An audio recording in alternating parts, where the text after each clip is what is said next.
Welcome back, guys. This is JMC Fight Production. I'm Marcus. This is Joseph and buddy Caden, who can't be here today. Man, we have a stacked card tonight. Well, not tonight, but on Saturday and this weekend. UFC 250, Amanda Nunes and Felicia Spencer. Hey, going for the featherweight belt of the world, man. So let's just start it off. This time we're gonna do like a 40 minute video because we gotta wake up early. We gotta work tomorrow and we want to shoot one before we can. So let's just get started. We have 10-2 Herbert Burns fighting Evan Dunham, who is 18-8-1. Caden, why don't you start this one off, buddy?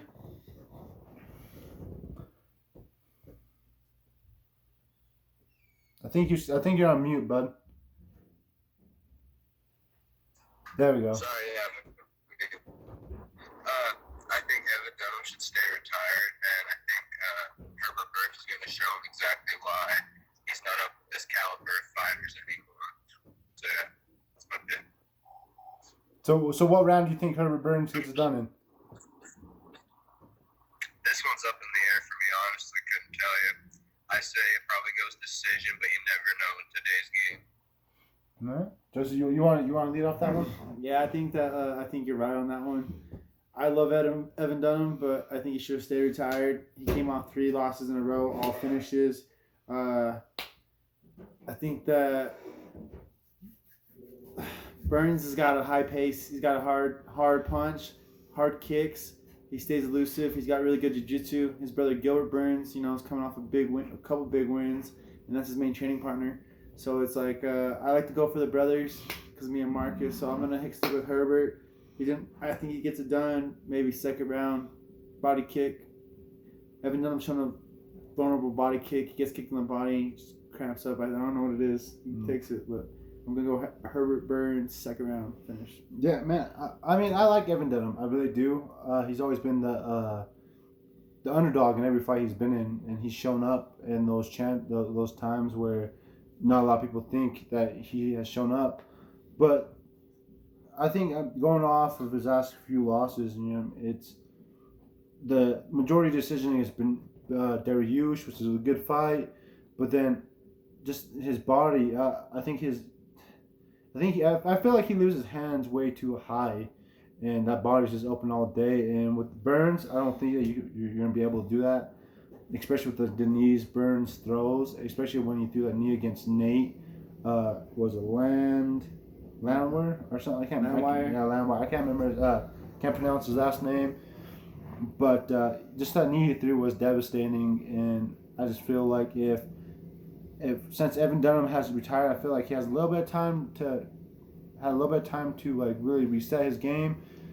But I feel like if he's gonna keep his hands up high and leave his body open, Herbert Burns is gonna beat him. I say second round. TKO by Herbert Burns on this one. Yeah, TKO. Sure. Now let's get on to the light heavyweight division. We have 11-4 Devin Clark fighting 9-0 Alonzo Menefield. Hey, shout out to you, Alonzo. Alonzo. Joe, well, actually, Caden, why don't you start this one off if you're still there?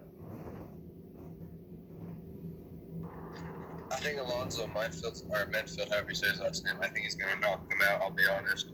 I think he's a better power hitter, and I think he just comes out at the better end of the striking exchanges. So yeah, I got him knocking him out in the second round, but it won't be a TKO, it'll be a clean knockout, walk-off. Yeah, I agree with you, man. I think that Alonzo carries a lot of power in his hands. They're both really athletic. That's where it gets me, is I think Devin Clark's really athletic and can wrestle very well. So I think that he's going to test Alonzo's grappling skills this fight. I think he'll drag him out. Alonzo's been finishing people in the first round. I think he's going to go into maybe the second, third, maybe third round. He does finish the fight, Alonzo. So I'm going to go Alonzo Menefield finish. He just looks good, guys. He got that overhand right, good left hook, good uppercut, good stuff on the takedown.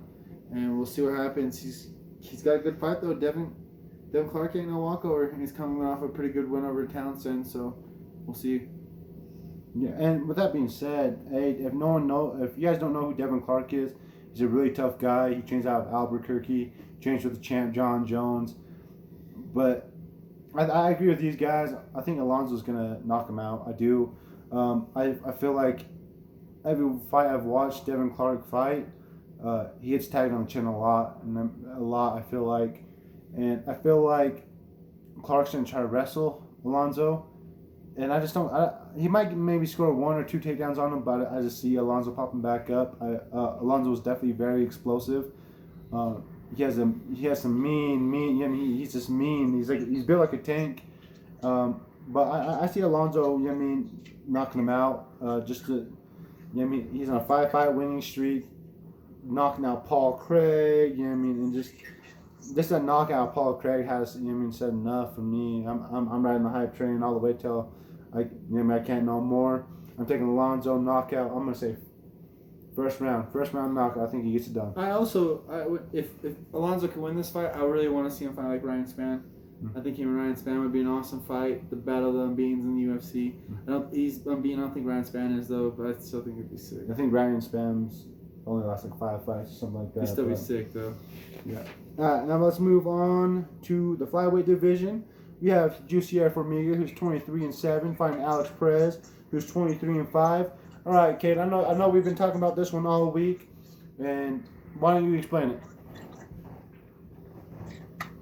I think Jussier Formiga is going to win. It's kind of hard because they both have really high level ground game and stuff, and I know Marcus and Joseph think Alex Perez probably has a better ground game, but I think Jussier Formiga is going to submit him, bro. I'm calling it like an armbar or something crazy like that in the second. I think Alex has the better stand-up than Formiga, but I think Formiga has the better ground. I think you're a fucking asshole. I'm gonna go Formiga. I think Formiga submits him maybe 3rd round. Perez starts to get gas. Can see Perez keeping up a high-paced fight. I don't think he keeps it up for 3 rounds, especially with everything going on. So we've been seeing a lot of fighters gas out, and I think that he's going to put pressure on. Yeah, I think he'll clip Formiga with some big shots, but I think Formiga's going to keep the pressure right back, and I think that he'll grind him out and get a submission or a decision victory. Don't stack on Alex. Alex is a very explosive dude. His only loss, I think, in the UFC is against Joseph Benavidez. I could be wrong. We didn't really do our research on this one, so we just wrote down a few stuff. But Formiga is one of those dudes that he gets thrown against these very tough competition, and he does really good on some of them. He might lose some, he might have lost some, but you can't really count him out. But don't count out Alex. He has very explosive hands, but I just think that Jussier's grappling is better than Perez's. And I could be wrong. He might show up, he might not. But just with what I've seen, I think Jussier, gets him down on the ground and finishes it. We'll see how Jussier's losses. You gotta think he's fought Henry Cejudo. He's fought Joseph Benavidez twice. He hasn't won any of those fights, but he still went all rounds with them. He did get finished by Joseph Benavidez twice, but you gotta think that he fought way more names than Alex Perez has. A lot better talent.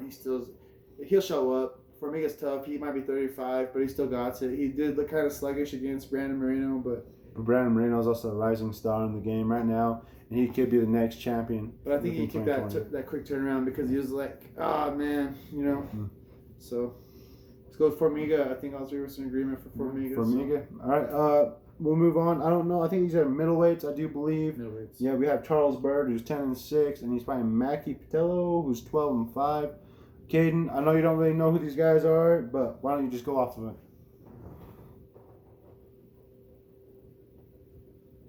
With this one, since I don't know crap about either one of them, I'm just going to go Charles Bird. I probably should have been a little more educated on these two, but can't know all. You got 500 fighters, but yeah, I'll do my research a little bit more before the fight card, but as of right now, I'm taking Charles Bird, and I'm going to sneak in that pick. Nice. I don't know about what though. I'm going Coconut Bombs. I'm taking Mackie Patello. Patello trains out of Hawaii. Trains with Max Holloway, Yancy Medeiros. 12-5, coming off the Contender Series.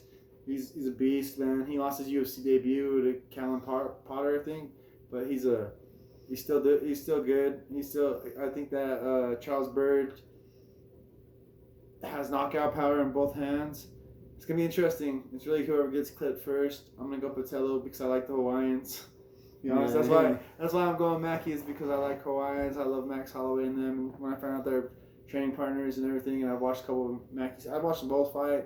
I watched Charles Bird fight all of his fights in the UFC. I watched the Contender Series. So we'll see. I'm gonna go Mackie Patello though. Contender Series. On this fight, I've only watched Mackie fight a couple times, and I think his fight in the Contender Series, that was a good fight for him. But with that being said, I just feel like Charles Bird has definitely fought the tougher competition. You know, I mean, he's fought Darren Stewart, Edmund Shabazian, he fought John Phillips, and you know, these are some tough dudes, man. They really are. They're no joke. I definitely want to see them both fight more often, because it's one of those, it's just one of those things that you don't really know them. But I think definitely the winner of this fight should definitely stay more active and fight as much as they can. And right now in that tough, grindy middleweight division, because you never know when you might get the shot to fight a top 15 fighter. And show all those top 15 guys at 10 to 15 are getting called to fight top 5 guys. So as long as you stay in shape, you're prepared. That middleweight division stacked right now, man. All the stuff, every division stacked right now. Every division, and there might be some holdups right now in some divisions, but hey, man, there's some tough contenders rising.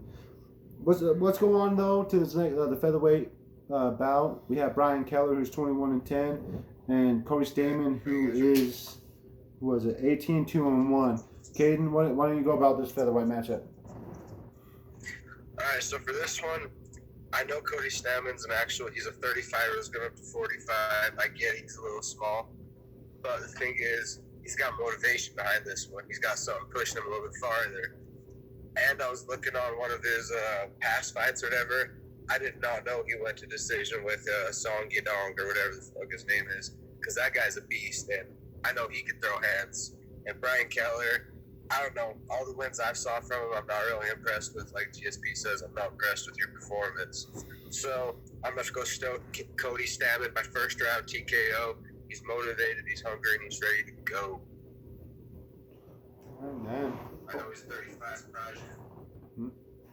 You want me to go on this one, or you want to go on this one, man? Like, this guy, bro, he just, I don't know, Caden Barney, I don't know what you're thinking sometimes.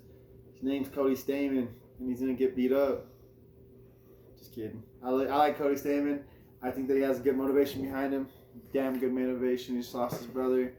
Rest in peace. That's crazy. That's just a sad thing. Sad thing in this 2020 world right now. A lot of violence, a lot of stuff. Rest in peace to everyone who's had to deal with that shit. So I'm going to stick with Brian Keller. I think that he's on a roll. He looked good against our boy Hunter Algier. Gave him his first pro loss. Not only did he give him his first loss, but he knocked him out. Smooth. He submitted Oda to Osborne right before that fight. Looks slick on the ground. Now that's where Stamann's trying to get. Stamann doesn't want to stand up with Keller. Keller will pick him apart, end up catching him. It's really got to be a really good grappling. It's going to be a really good grappling exchanges. And surely if Cody Stamann can keep up pace for 3 rounds and now grapple Keller, I think Stamann can do that. Stamann will pick up the victory. If not, I'm going to go Keller. I think he's going to catch him. I really do think that. I think he hits harder than Song Yadong. I think that he, once you move up a weight class, you feel that power a little more. But the crazy thing is Cody Stamann won that fight against Yadong, and I love Yadong, and I think that Cody Stamann won that fight. He should be 19-2 right now. So let's go, Brian Keller. And I really like this matchup right now.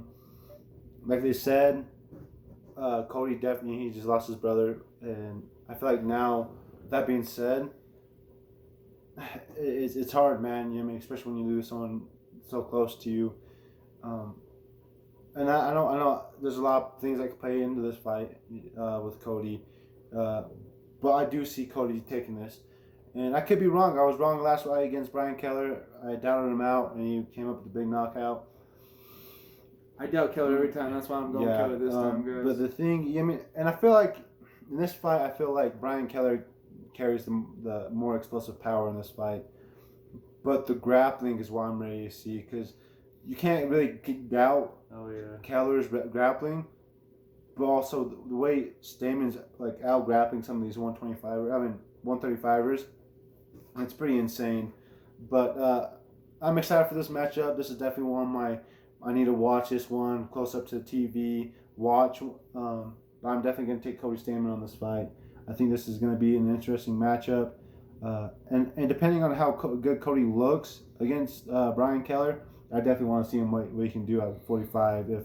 If depending on how he looks, you know what I mean. But also don't doubt Brian Keller out. You know, he did call out, you know what I mean, Sugar Sean O'Malley.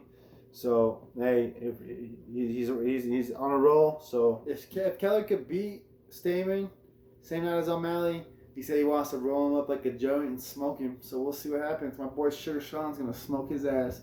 Doesn't really matter. He'll smoke either one of those guys. Sean O'Malley all day. This is a Sugar show. He should be the main event type shit.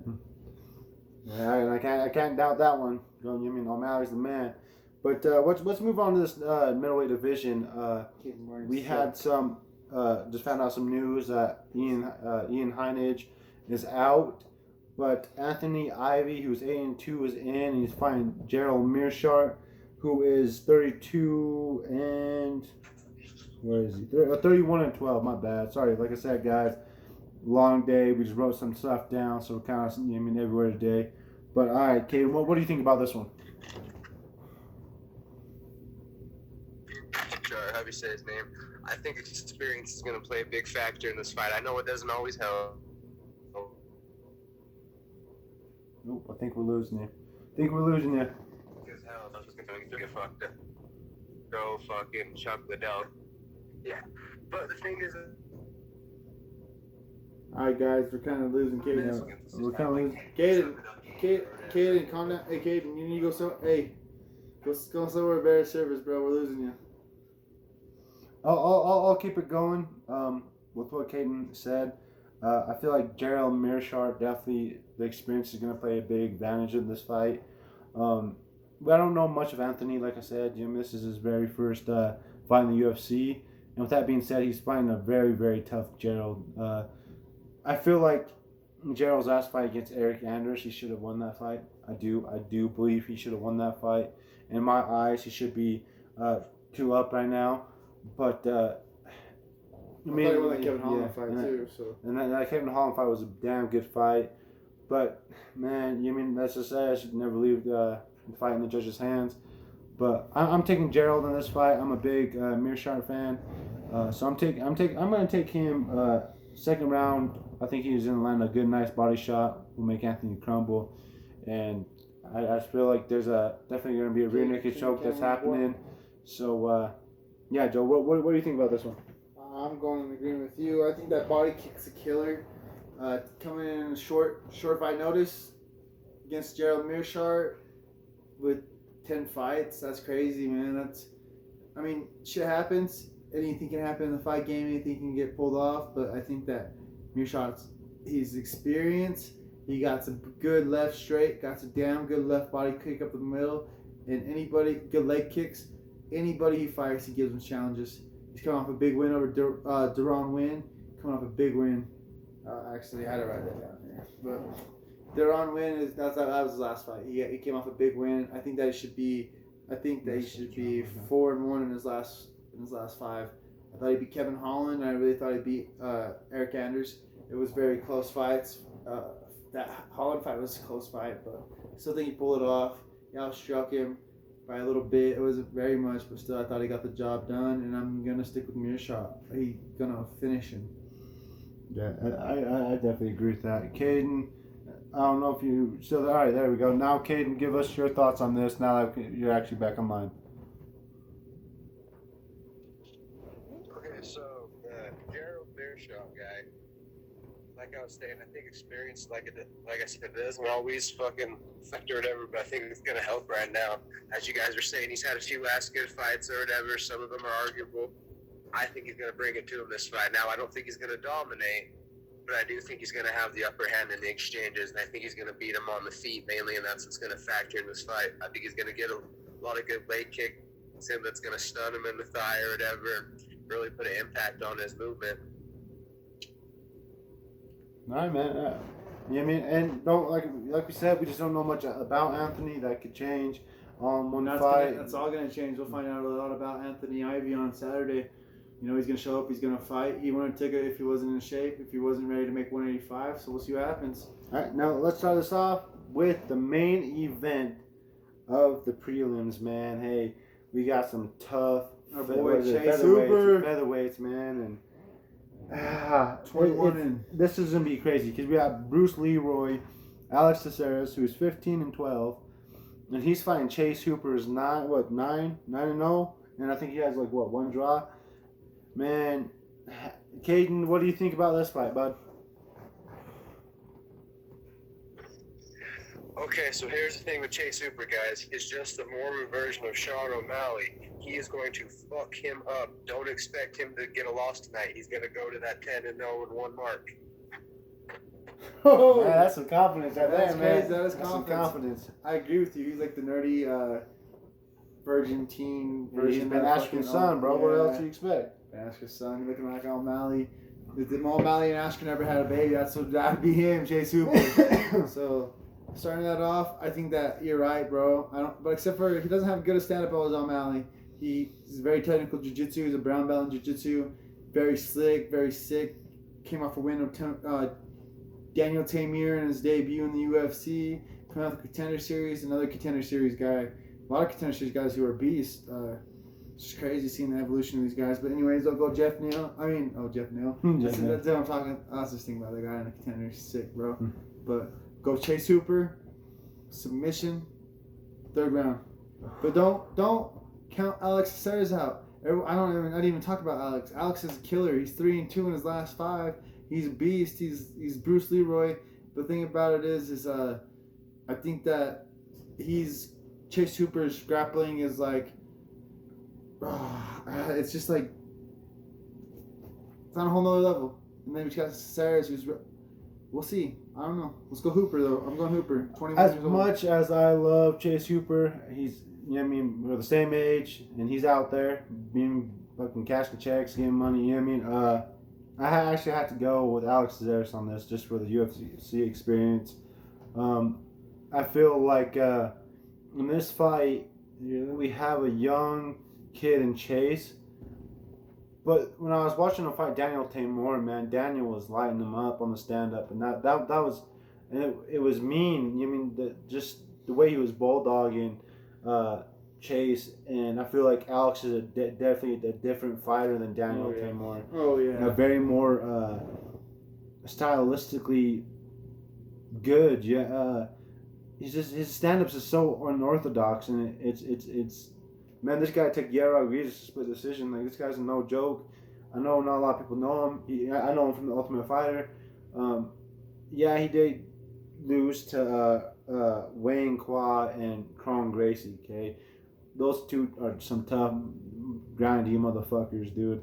And I just think that I just think that Alex Caceres' UFC experience is gonna, take it this fight. And it's no disrespect to Chase Hooper. I really do hope Chase wins. I hope he does, get a hold of Alex Caceres. But if I had to go put my money on it, I'm going to go Alex Caceres just because I know what he's about, and I know that a lot of people down him out, and he shows up. He does. I know a lot of people think he's just a stepping stone. Hey, man, that's a tough stepping stone. If that's what everyone thinks he is, he's a very tough fucking stepping stone. Yeah, I mean, I feel like Alex Caceres is one of those guys that they feed top contenders to. It's kind of like I was talking about in our last episode. He's one of those guys who they feed guys to just to see where they're at, because he either beats them or they're successful. So it's kind of like one of those tests. Kind of like Martin Bravo when everyone thought Martin Bravo was the nut. Exactly. But now we're gonna start this off. The main card, man, was the bantamweight division. Hey, this one's gonna be sick, guys. So our boy, 11-0, Sean Sugar O'Malley, is fighting Eddie Wineland, who is 24-13-1. Caden, my man, what do you think about this fight, and how do you think this one plays out? Okay, so I have a lot of respect for Eddie Wineland. I think he's one of the, I wouldn't say OG, but I feel like he's one of the pioneers for 25 when it first came around. Now, I know he won his last 2 fights and all. He had a really close fight with John Dodson, I believe, but he's not on the same level right now with Sean O'Malley, man. Like, Sean O'Malley's one of those breakout stars. Like, him and like Macy Barber right now are hyped up. But the thing is, he hasn't lost yet, and I don't think he's gonna lose for a while. If he does lose, like this guy right now, in my opinion, he should be fighting fucking top 10 guys. I see why he's not, because he wants a little more money and stuff. I get it. You gotta make a living somehow, but I'll tell you right now, Sean O'Malley's gonna either submit him or knock him out. I can't tell yet, but he's gonna get it done in round 2. He's just gonna take round 1, figure him out a little bit, see what Eddie Wineland's about, see how much he's involved above his game or whatever. And I think he's just gonna take him out like a cobra. He's gonna take time to see what he's about and just strike. You know what's crazy, bro? I don't think it's gonna take 2 rounds. I think it's gonna take 1. He's so sick. He's so sick with this spinning shit, man. He'd kick you in the head. He could spin back, kick you in the head, and follow with the lead kick, roundhouse kick to the head, just like that. And it's crazy. He comes with his punches off his kicks. The thing about Wineland makes it a dogfight. Wineland's gonna be in his face. Wineland's gonna be cracking him. He's gonna try to cut him open. He's gonna try to grapple him. And that's what's gonna be awesome and interesting to see how he really does, because this is his toughest guy he's ever fought. The guy with the most fights he ever fought. So we're gonna see if he's veteranized or not. We're gonna see O'Malley if he can handle adversity, if he even gets adversity at all out of Wineland. But I think that he comes out there and clips Wineland early, and he knows how to put people away. Look at what he just did to Jose Quinones. How do you say it? And he was 5-1 in the UFC. He better record in the UFC than Eddie has. So we'll see. We'll see what happens. I'm gonna go with Sugar Sean O'Malley, first round KO, TKO. He's not gonna submit him. He's gonna finish him. And this is the thing. This is definitely Sean O'Malley's toughest fight to date. I know Jose and the other people he fought have been tough, but man, Eddie Wineland, like how these guys were saying, a pioneer of the sport. This guy's to me. I was watching him when he first came in there, bro, from WEC. This man was I idolized him. I did. I thought he was gonna make it all the way to the top, and when he fought, I really wanted him to beat Renan Brow for that belt. I'm pretty sure it was for the belt, and I wanted him to win so bad. He's definitely one of those guys that, that was a true champion at the time, and just fell up short. But I just feel like he's older now, and it's hard to watch Eddie Wineland get hit and get rocked, because I've watched him for so long, like Cub Swanson when he loses and stuff like that. It hurts. It hurts deep down. It does. But I feel like Sean O'Malley is definitely just on another level. I do agree. He definitely should be a top 15, top 10 guy. He should definitely be fighting like Marlon Vera, Song Yudong. He definitely should be in that top mix right now. But of course that's between him and the UFC. But I do see Sean O'Malley getting this done in round 1. I do. He didn't even really break a sweat when he fought Jose, and that was the crazy part. He no sweat at all. But there was sweat. But you guys know what I mean. But I am going to take Sean O'Malley. I think he gets it done in the first round by knockout. I do. I think he gets it. I think he does it just the way his boxing is, and I just see him just getting it done.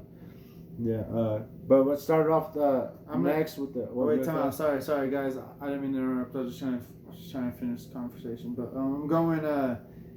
If O'Malley can finish this fight, guys. If O'Malley goes out there and picks apart Wineland, throw him a top 15, maybe a top.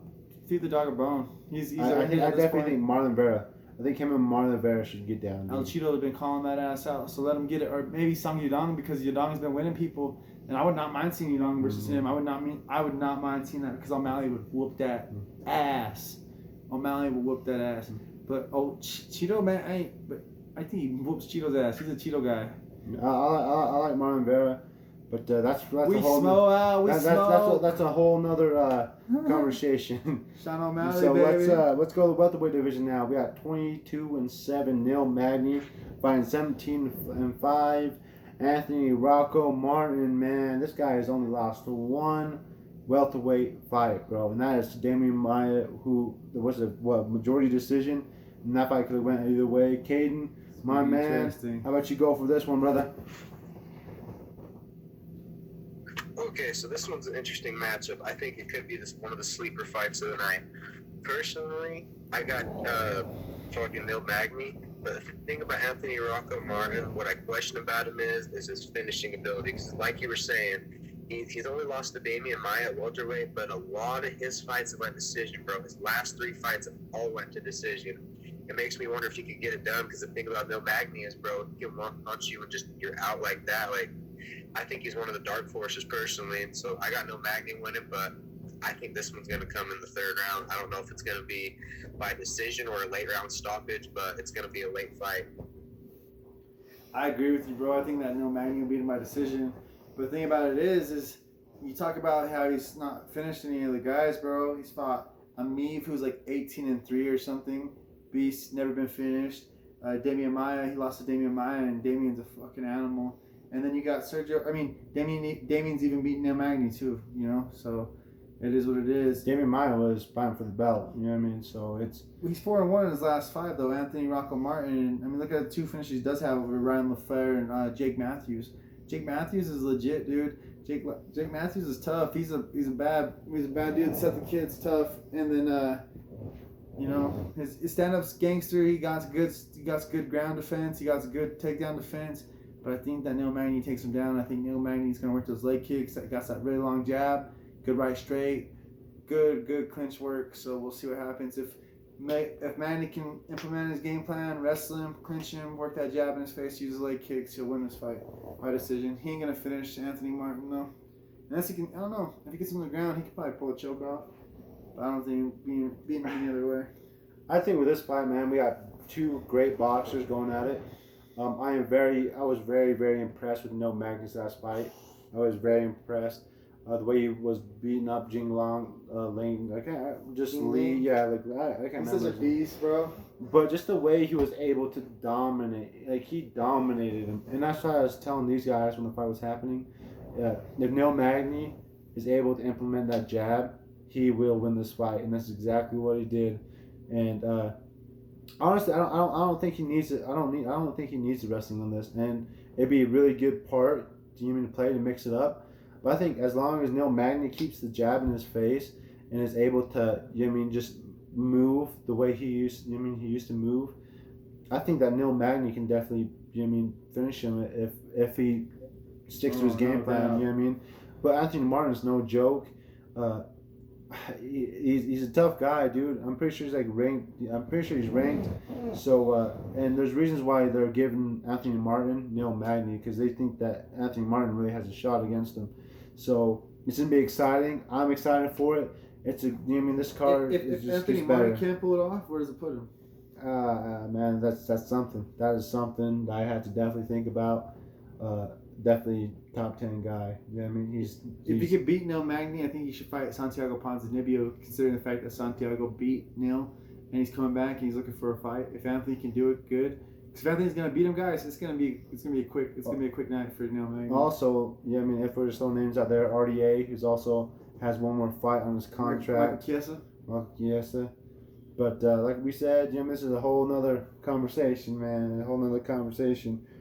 And when I say this fight, this card gets better. Guess what, Gaden? So this welterweight, so not only do you have Sean O'Malley and Eddie Wineland and Neil Magny and Anthony Martin, you have 2 of the baddest motherfuckers in the bantamweight division. You have Corey Sandhagen, who's 12-1. Like he's a top prospect, man. This guy's whooping everyone's ass. But he's also fighting Aljamain, Funkmaster, Sterling, man, 18-3. Caden, why don't you go for this, brother? I know you're a big Corey Sandhagen fan, so let's hear it. Okay, so here's why I have Corey Sandhagen winning. Not only has he won his last 5 fights, one of them against Rafael Sandao, however you say his name, and fucking John Lineker, which John Lineker I don't think he should have released, but that's a different situation. He's a bad motherfucker. But the thing is, Corey Sandhagen finishes his fucking fights. Aljamain Sterling, he doesn't finish as often. I know he's a good point fighter, yeah. He definitely deserves to be fighting Corey Sandhagen. They're not, it's not a mismatch. This is honestly probably the best pure match of this fight for the best 2 fighters that you wouldn't know would win this fight at each other. But if I am giving somebody the advantage, it is Corey Sandhagen. Now, I could be wrong. Like I said, it could be wrong. But the thing is, I don't think I am. I think Corey Sandhagen makes a statement. I think he knocks him out. Yeah, I am being really fucking biased right now to a Corey Sandhagen fan.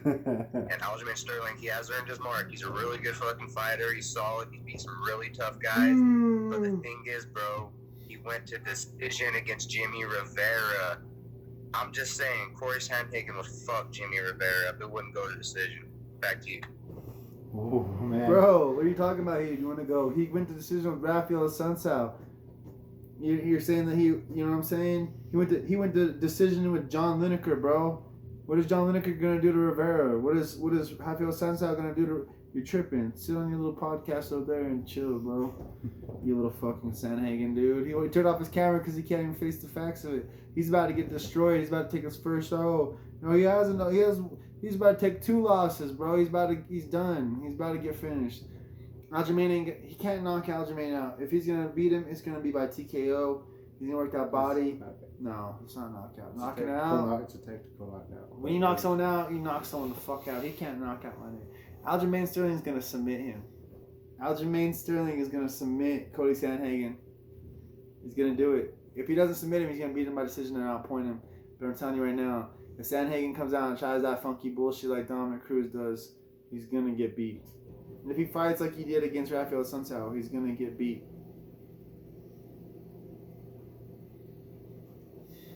Man, you guys are crazy motherfuckers, dog. You guys are just a little, you know what I mean? I don't know. My opinion. I can't even say that. I like Sandhagen. Fuck. This guy got me just talking shit. This guy right here, he always gets me talking shit for some reason. The way I looked at this fight, man, you definitely have a tough, definitely have a tough up and coming right now with Corey Sandhagen. The way he that was a good fight with John Lineker. That was a really good fight. The way he was able he was able to basically whoop Asento's ass for 3 rounds. But with that being said, man, Aljamain's I feel like is on a whole different level. I definitely feel like he's the guy right now with Peter Yan. Those two, I feel like, should be fighting for the belt right now. I don't no disrespect for Corey Sandhagen, you know what I mean? But I definitely feel like Sterling and Peter Yan are the guys to fight for that vacant belt right now. I do. Those two are the people's champ, and why not throw it like that? But I guess this is a title eliminator. Whoever wins this fight is definitely is going to get the next shot at the belt. I do believe that. Aljamain is 4-1 in his last fights. But he did lose by Marlon Moraes with that nasty knee. But the thing is, man, I'm a big Pedro Munez fan, bro. I really am. I'm a big Pedro fan, and he beat my boy's ass. He beat his ass up and down, and it hurt. He beat Jimmy Rivera's ass up and down the street. The way he was able to submit Cody Stamann, and that was a good grappling match, man. That was crazy, and he was able to pull off the very first what was it, like, banana split. And then he smashed Brent Johns, man. This is definitely Sterling. I just feel like Sterling's on another level right now. I do. I think that he's definitely on another level, and I'm excited for this fight. I really am. This is definitely a main event fight. I do. I do believe that. This definitely should be a main event spot.